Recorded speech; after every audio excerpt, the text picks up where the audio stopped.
Hello বন্ধুরা, আশা করি সকলে ভালো আছেন। আজকে নিয়ে এসে হাজির হয়েছি ঝিঙের একটা অসাধারণ টেস্টি রেসিপি। এটা বানানো একেবারেই সোজা, আর দেখুন দেখতেই কত সুন্দর লাগছে, খেতে অসম্ভব স্বাদের হয়। এই রেসিপিটা ভাত দিয়ে খান কিংবা রুটি দিয়ে, সব কিছুই কিন্তু দারুণ মজা করে খেতে পারবেন। দেখুন বন্ধুরা, বানানোটা এতটাই সোজা যে আপনি 10 মিনিটের মধ্যে এই রেসিপিটা বানিয়ে ফেলতে পারবেন। আমি ঝিঙেগুলোকে ভালো করে ধুয়ে নিয়েছি। ঝিঙের গায়ে অনেক নোংরা টোংরা থাকে, তাই আর অনেক রাসায়নিক দিয়ে এগুলো তৈরি করা হয়, মানে চাষের সময় অনেক রাসায়নিক দেওয়া হয় আর কি। সেই জন্যে রান্না করার আগে, মানে কাটার আগেই ভালো করে ধুয়ে নেবেন। আমি ধুয়ে নিয়েছি, ঝিঙের সামনে পোষণটা আর পেছনে পোষণটা বাদ দিয়ে দিয়েছি, দিয়ে ঝিঙের খোসাটা ছাড়িয়ে নিচ্ছি। আমি কিন্তু পুরো খোসা ছাড়াচ্ছি না, একটু একটু রেখে দিচ্ছি। ঝিঙেটা এমনিতেই নরম, পুরো খোসা ছাড়ালে পরে একেবারে গলে যাবে ঝিঙেটা, খেতে তখন অতটা স্বাদ লাগবে না। তাই আমি একটু একটু ঝিঙের খোসা রেখে আমি এইভাবেই কাটছি। দেখুন কীভাবে কাটছি। আপনারা যদি মনে করেন ঝিঙের খোসা দিয়ে অনেক কিন্তু রেসিপি করা যায়, সেগুলো ঝিঙের খোসাটা না ফেলে দিয়ে অন্য কোনো রেসিপিও করতে পারেন। দেখুন আমার সমস্ত ঝিঙের খোসাগুলো কিন্তু ছাড়ানো হয়ে গেছে। এবার আমি ডুমু ডুমু করে কেটে নিচ্ছি ঝিঙেগুলোকে। খুব বেশি বড়ও করিনি, খুব বেশি ছোটও হবে না, এই মাঝারি সাইজের করে আমি ঝিঙেগুলোকে কেটে নিচ্ছি। ঝিঙে এমনিতেই খুব নরম, রান্না করতে বেশি টাইম লাগবে না। আর আমি খুব অল্প তেল মশলার মধ্যেই কিন্তু এই রান্নাটা আজকে করে ফেলেছি। দেখুন সবগুলো ঝিঙেই আমার কাটা হয়ে গেছে। এবার এর মধ্যে কিছু মশলা মিশিয়ে নেব। প্রথমে আমি এর মধ্যে দিয়ে দিচ্ছি হাফ টি চামচ মতো হলুদের গুঁড়ো, আর দিয়ে দিচ্ছি 1/4 টেবিল চামচ মতো লঙ্কার গুঁড়ো, আর দিয়ে দিচ্ছি হাফ টি চামচ মতো লবণ, আর আমি এখানে দিয়ে দেবো 1 টেবিল চামচ মতো বেসন। এবার আমি সব কিছু ভালো করে মিশিয়ে নেব। বেসনটা দিলে পরে লবণ আর লঙ্কাটা ঝিঙের গায়ের সাথে ভালোভাবে লেগে যাবে, তাই খুব ভালো করে মিশিয়ে নিতে হবে। আমার থালাটা একটু ছোটো হয়ে গেছে, একটা বড় বাটিতে করলে এটা ভালো হতো। যাই হোক, আমি সমস্ত মশলার সাথে ঝিঙেটাকে খুব ভালো করে মাখিয়ে নিচ্ছি। যত ভালো করে মাখাবেন রান্নার স্বাদটা কিন্তু তত ভালো আসবে। তাই খুব ভালো করে মাখিয়ে নেবেন। লবণ দেওয়াতেই কিন্তু ঝিঙের গা থেকে জল বেরোতে আরম্ভ করেছে। এবারে আমি 3খানা পেঁয়াজ নিয়ে নিয়েছি, খোসাগুলো ছাড়িয়ে নিয়েছি, আর পেঁয়াজের মাথার অংশটা, সাদা অংশটা বাদ দিয়ে দিচ্ছি। দিয়ে এবার পেঁয়াজটাকে আমি একটু মোটা মোটা করে কেটে নিচ্ছি। দেখুন কীভাবে কাটছি, এইভাবে কেটে পেঁয়াজের পাপড়িগুলো আলাদা করে দেবো। খুব বেশি বড় করে কাটিনি, আর খুব বেশি ছোটও হয়নি। দেখুন আমি কীভাবে কাটলাম। এইভাবে সমস্ত পেঁয়াজটাকে কেটে পেঁয়াজের পাপড়িগুলো আলাদা করে নিচ্ছি। এই রান্নাটা আমি পেঁয়াজ দিয়ে করেছি, এত সুন্দর টেস্টি হয়েছে যে যে খেয়েছে সেই কিন্তু রান্নাটা খুব প্রশংসা করেছে। অল্প খরচের মধ্যে দারুণ স্বাদের একটা রেসিপি তৈরি হয়ে যাচ্ছে। আমি সমস্ত পেঁয়াজের পাপড়িগুলোকে আলাদা করে নিয়েছি। এগুলো আলাদা না করে কড়াইতে দিলে পরে, মানে গরম তেলে দিলে পরে কিন্তু ছেড়ে যায়, কিন্তু আমি আগে থেকেই করে রাখছি, তাহলে রান্না করতে আমার খুব সুবিধা হবে। এবার রসুনের কুচিগুলোকে আমি কেটে নিচ্ছি, যতটা সম্ভব কুচি কুচি করে কেটে নিচ্ছি। এই রান্নাতে একটু বেশি পরিমাণে রসুন দেব। এটা ভাত দিয়ে খান বা রুটি দিয়ে, অসম্ভব টেস্টি একটা রান্না। আমি খানিকটা ধনেপাতা নিয়ে নিয়েছি, আগে থেকে অবশ্যই ধুয়ে রেখেছিলাম। এবার কুচি কুচি করে কেটে নিচ্ছি। বাড়িতে যদি ধনেপাতা থাকে তাহলে ধনেপাতা দেওয়ার চেষ্টা করবেন। আমি গ্যাসে একটা লোহার কড়াই গরম করতে দিয়ে দিয়েছি। কড়াইটা যখন বেশ গরম হয়ে গেছে তখন সর্ষের তেল দিয়ে দিলাম 1 টেবিল চামচ মতো। এবার ম্যারিনেট করা ঝিঙেটা আমি এর ভেতর দিয়ে দিচ্ছি। দিয়ে এবারে আমি সব কিছু ভালো করে মিশিয়ে নেব, অনবরত নাড়তে হবে। দেখুন গ্যাসের ফ্লেমটা আমি হাইতেই রেখেছি, আর অনবরত কিন্তু নাড়তে হবে। ঝিঙেতে লবণ দেওয়া আছে তো, তাই ঝিঙের গা থেকে কিন্তু জল বেরোতে শুরু করেছে। আমি এটা ঢাকা দিয়ে রান্না করব মিনিট 2-এর জন্যে, তাহলে তাড়াতাড়ি ভাজাও হবে আর একটু নরমও হয়ে যাবে। দেখুন 2 মিনিট বাদে ঢাকাটা তুলে দিয়েছি, দিয়ে আবার একটু নাড়াচাড়া করে দিচ্ছি। মাঝে মাঝে ঢাকা তুলে কিন্তু একটু নাড়াচাড়া করে দিতে হবে, নাহলে কিন্তু নিচটা পোড়া ধরে যাবে। বেশি তেল তো দেওয়া হয়নি, নিচটা পোড়া লেগে যাবে এর জন্যে। দেখুন আস্তে আস্তে কিন্তু ঝিঙের কালারটা একটু চেঞ্জ হয়ে যাচ্ছে।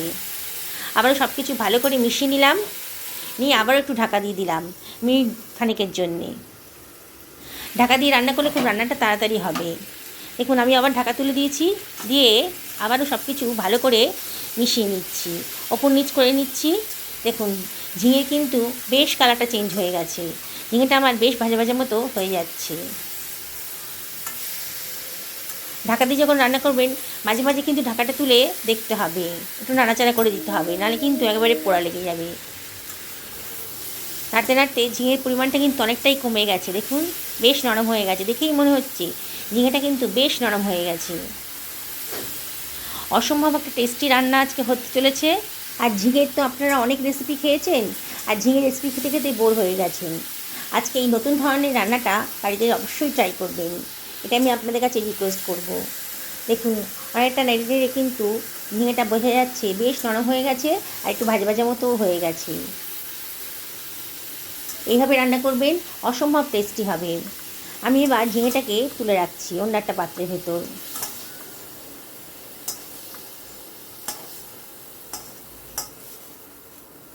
এবার ওই কড়াইতেই আমি দিয়ে দিচ্ছি 2 টেবিল চামচ মতো সর্ষের তেল। তেলটা যখন বেশ গরম হয়ে গেছে তখন আমি হয়তো দিয়ে দিচ্ছি 2খানা শুকনো লঙ্কা, দিয়ে একটু ভাজা ভাজা মতো করে নেব। লঙ্কার গন্ধটা তেলের সঙ্গে ভালো করে মিশে যাবে, খুব সুন্দর একটা গন্ধ বেরোবে। এবার দিয়ে দিচ্ছি কেটে রাখা রসুনের কোয়াগুলো, আর দিয়ে দিচ্ছি হাফ চামচ মতো কালো জিরে। খুব সুন্দর একটা ফ্লেভার বেরোচ্ছে কালো জিরে, রসুন আর শুকনো লঙ্কা। অনবরত কিন্তু নাড়তে হবে, দারুণ সুন্দর একটা গন্ধ বেরোচ্ছে। রসুনটাকে নাড়াচাড়া করে বেশ ভাজা ভাজা মতো করে নেব। অসম্ভব টেস্টি একটা রান্না অল্প খরচেই কিন্তু তৈরি হতে চলেছে। দেখুন রসুনটা কিন্তু বেশ ভাজা ভাজা মতো হয়ে গেছে যখন, তখন আমি কেটে রাখা পেঁয়াজটা দিয়ে দিলাম। পেঁয়াজটা দেওয়ার পর আমি আবার সব কিছু ভালো করে মিশিয়ে নিচ্ছি। অনবরত কিন্তু নাড়তে হবে, আর গ্যাসের ফ্লেমটা এখন হাইতেই রাখতে হবে।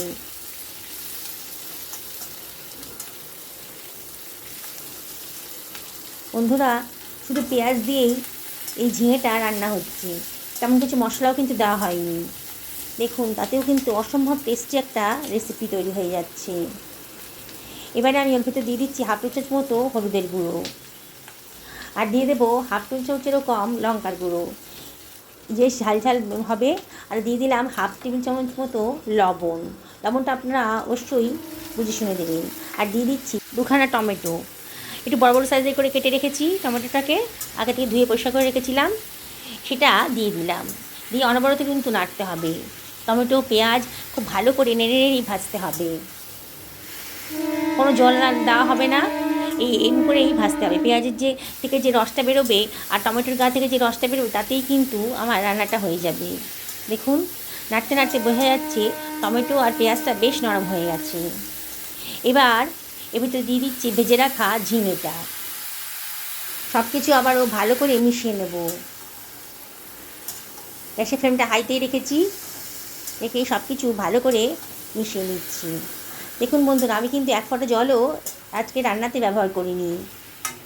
টমেটো ঝিঙে পেঁয়াজের থেকে যে রসটা বেরিয়েছে তাতেই কিন্তু আমার রান্নাটা কমপ্লিট হয়ে যাচ্ছে। এত সোজা রেসিপি, বিগিনার্সরাও একবার দেখলে পরেই তৈরি করে ফেলতে পারবেন। গ্যারান্টি দিচ্ছি বন্ধুরা, একবার যদি এইভাবে রান্না করে খান তাহলে কিন্তু বারে বারে ঝিঙে আসলে পরেই আপনারা এইভাবে রান্না করবেন, এতটাই টেস্টি। বন্ধুরা যদি রেসিপিটা ভালো লাগে তাহলে একটা লাইক করবেন, আর কমেন্ট করে জানাবেন যে আপনাদের কেমন লাগলো এই নতুন ধরনের রেসিপিটা।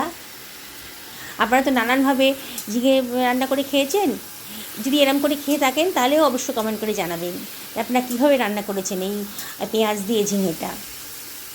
দেখুন নাড়তে নাড়তে অনেকটাই নরম হয়ে গেছে, বেশ ভাজা ভাজা মতো হয়ে গেছে। 2খানা কাঁচা লঙ্কাও দিয়ে দিলাম, যদি কারোর একটু লঙ্কা খেতে ইচ্ছা করে, ঝাল ঝাল খেতে ইচ্ছা করে তাহলে লঙ্কাটা দিয়ে খেতে পারবে। হাফ টেবিল চামচ মতো চিনি দিয়ে দিলাম, আর দিয়ে দিলাম খানিকটা ধনেপাতা কুচি। চিনিটা অপশনাল, যদি পছন্দ হয় দেবেন, তবে দিলে পরে কিন্তু রান্নার টেস্টটা খুব সুন্দর আসে। গরম ভাতের সাথেও এটা খেতে পারেন, আবার লুচি রুটি পরোটার সাথেও এটা ট্রাই করতে পারেন। যেদিনকে ডিনারে এটা বানিয়ে নেবেন তাহলে কিন্তু আর অন্য কোনো তরকারির প্রয়োজন হবে না, দিয়ে রুটি খাওয়া হয়ে যাবে। তবে অবশ্য একটু বেশি রুটিই খাবেন, দুটোর জায়গায় 4টে খাবেন, এত সুন্দর টেস্টি একটা তরকারি থাকলে পরে। বন্ধুরা, যারা আজকে আমার চ্যানেলে প্রথম দিন তাদেরকে আমি রিকোয়েস্ট করবো আমার চ্যানেলটা সাবস্ক্রাইব করার জন্যে। আর যদি আপনারা ফেসবুক থেকে দেখেন তাহলে রিকোয়েস্ট করবো আমার পেজটা ফলো করার জন্যে। দেখুন আমার রান্নাটা কিন্তু হয়ে গেছে, আমি এবার সার্ভ করে দিচ্ছি। পুরনো বন্ধুদেরকে অনেক অনেক অনেক ধন্যবাদ, তারা তো আমার পাশেই আছেন। তাও আমি আপনাদেরকে রিকোয়েস্ট করব, কমেন্ট করবেন, লাইক করবেন আর শেয়ার করবেন। এটাই আমি আপনাদের কাছে রিকোয়েস্ট করব। আপনাদের সাপোর্টের জন্যই তো আমি আজকে এখানে আসতে পেরেছি, তাই অনেক কৃতজ্ঞ আপনাদের কাছে। দেখুন আমার কিন্তু রেডি হয়ে গেছে, আমি একেবারে ক্যামেরার সামনে নিয়ে এসে দেখাচ্ছি যে কতটা সুন্দর দেখতে লাগছে। কি দেখেই খেতে ইচ্ছে করছে না? এবার গরম ভাতের সাথে আজকে আমি খেতে বসে গেছি, রাত্রে আবার রুটি দিয়ে খাবো। বন্ধুরা, সকালে ভালো থাকুন এই কামনা করেই আজকের ভিডিওটা এখানে শেষ করলাম। আর রিকোয়েস্ট করছি আপনারাও বানান এই রেসিপিটা।